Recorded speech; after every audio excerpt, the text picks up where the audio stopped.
S-U-S-J-E, S-U-S-J-E, S-U-S, and Jesus was his name, oh. Hello, girls and boys, and welcome to St. Joe's Story Hour. This book you're about to watch and see and enjoy is called The Book with No Pictures. It's written by BJ Novak. It's read by Bill Drummer. It's one of the funniest books that you ever saw in your whole entire life. I don't care how old you are. It's so great. And Mr. Drummer, he goes to the 6 o'clock mass, and he helps out and he takes pictures for the youth group and stuff. I never knew he was this hilarious. This book is hilarious. And here's the thing. It brings a lot of laughs into the world. And that's always a good thing about making people feel good. Mr. Drummer does that in an amazing way, and it reminds us, every one of us is called to be of service in whatever way we can be, and even if it means we want to be a little bit silly sometimes. Not silly, carried away in a way that's going to wreck the house or, hurt somebody, but just silly, playful, silly. It's really good stuff. I so hope that you enjoy this as much as I did. And not just silly, but creative. Notice all the really fun stuff that Mr. Drummer does in this book, and about him using his talents beautifully, just like God asks him to. Just like God asks you to do that. Enjoy the book, and I'll see you when it's finished.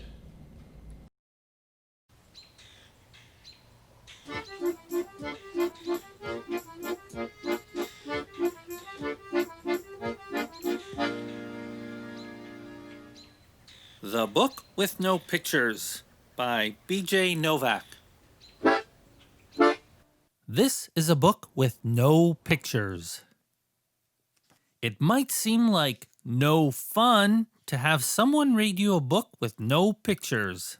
It probably seems boring and serious. Except, here is how books work. Everything the words say, the person reading the book has to say. No matter what.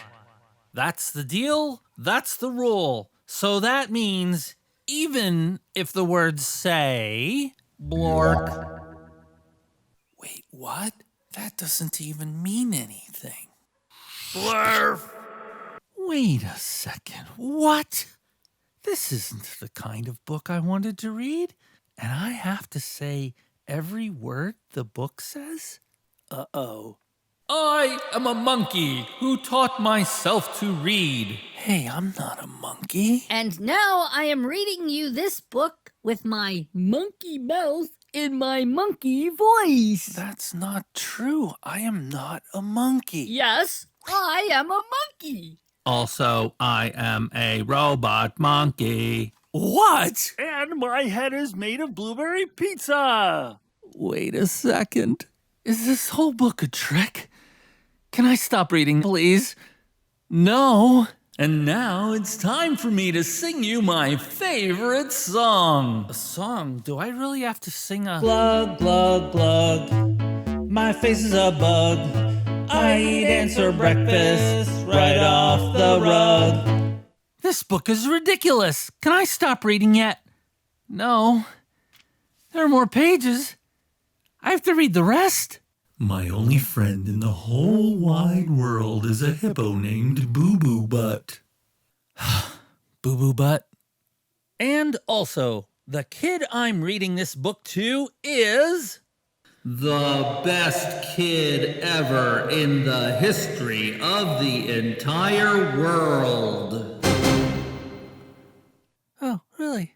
And this kid is the smartest kid too, because this kid chose the book even though it had no pictures. Because kids know this is the book that makes grown-ups have to say silly things. And make silly sounds like... Oh no, here it comes! Glurr!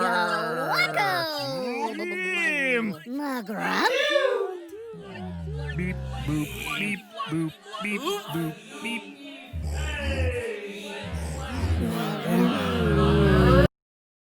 Oh my goodness. Please don't ever make me read this book again. It's so silly. In fact, it is completely and utterly preposterous. Next time, please, please, please, please, please choose a book with pictures. Please? Because this is just too ridiculous to read. The end. Bonk! I didn't want to say that. So what do you think? What was your favorite part of that book? What was the part that made you laugh the most? I think the part when Mr. Drummer was dancing around and he said that thing about he gonna eat the bug off the rug. I thought that was hilarious. I hope you found some time too. And it's not about just being dopey or making a lot of noise. It's about being creative and welcoming and really, really kind to other people, because that's ultimately what Mr. Drummer was doing by putting all that effort into this and reading the story the way he did. He was being kind to me and he was being kind to you so we could enjoy the story. God bless you. See you for the next book.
So what do you think? Wasn't that kind of surprising when you realized what Jacob's gift was going to be used for and who was going to use it? But remember, that happens that way a lot. Whenever we discover what our gifts are, those talents that we have that God has given us, when we use them well and we use them for the benefit of other people, God is always going to put those talents to good use. I hope you enjoyed Dottie's reading. Pretty special stuff, don't you think? Okay, I hope you enjoyed the story, and I'll see you next time.